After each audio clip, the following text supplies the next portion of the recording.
Thank you, Madam Chairwoman, and I want to thank our panel for their insights.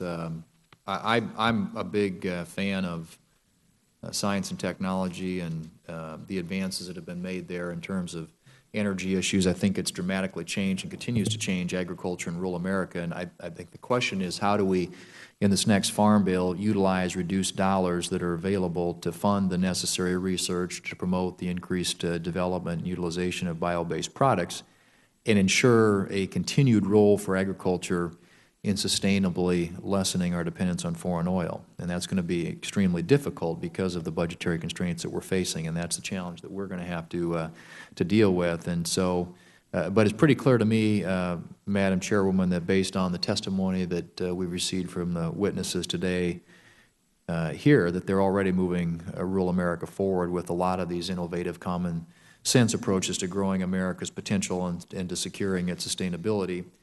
Bio-based products hold an exciting future for agriculture and potentially can help the United States to recapture chemicals and manufacturing jobs that we've been hemorrhaging to foreign countries. I just have a couple of questions, if I might, in that vein, and I'd like to direct this one to Dr. Peoples. What do you think that the plastics and manufacturing industries in this country need to shift manufacturing back to the United States? You know, fundamentally for the plastics manufacturers in this country, it's really about what's the opportunity and what's in it for them, quite frankly. And I think what's in it for them is really a whole new feedstock, which is basically the agricultural resource, plus the technology that enables it to be converted into plastics that they can then use, as NatureWorks has ably demonstrated.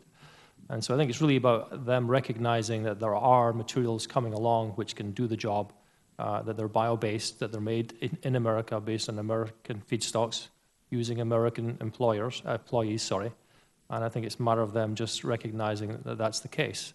In terms of what the federal government can do, my own view is that I think you can help to create the demand for bio-based content. There are rules in place with the USDA for that already in some areas. And I think that's an area where you can be very effective in helping to grow this industry in the United States. Do any of the tax policies need to be changed? I really don't. I'm not really able to. You don't dabble in that? I don't dabble in that. I'm a scientist, and I like to stay within my comfort zone, which is I'm happy to talk about the next great discovery, but it's really not my place to talk about tax policy. Right, yeah. My colleague can perhaps comment. Okay. Thankfully, I'm not a scientist, so I can talk about it. No, I think what is very important right now is to get for the bioplastics industry something like a production tax credit initiated. For two reasons. If I look at some of my colleagues, which are early startups, a production tax credit can be the difference between being non-competitive compared to traditional plastics in that early stage of development versus being more competitive and therefore quickly helping the industry displacing traditional plastics, traditional chemicals.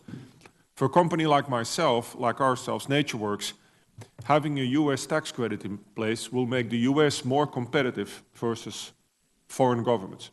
I mentioned in my testimony that in a Southeast Asian country today, which I will not name, you get a 15-year tax abatement for bioplastics investment.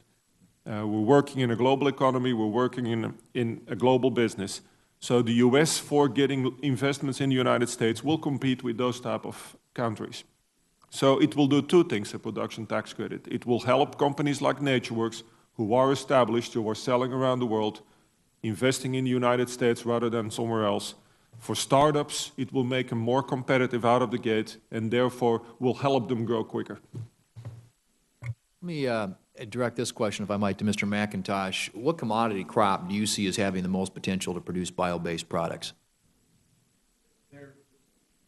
There's two within the carpet industry right now that are pliable for what we do in backings, that being soy and also corn, polylactic acids out of corn. Our research has shown and our performance has shown that soy-based products are performing better in our backing systems. Being in the commercial end of our business, neither provide the tensile strength for a face fiber quite yet. The USB is funding and supporting a lot of research to be able to do that, because right now, the most embodied energy of a piece of carpet is in its fiber with nylon. So we're working hard to do that, but right now it's been the soy-based products. Do you see that changing? I'd need to check with our, our chemists, but I know everything that we're doing right now, our investment in our own plants to create polyols, I don't see it changing anytime soon. Thank you, Madam Chair. Thank you all very much.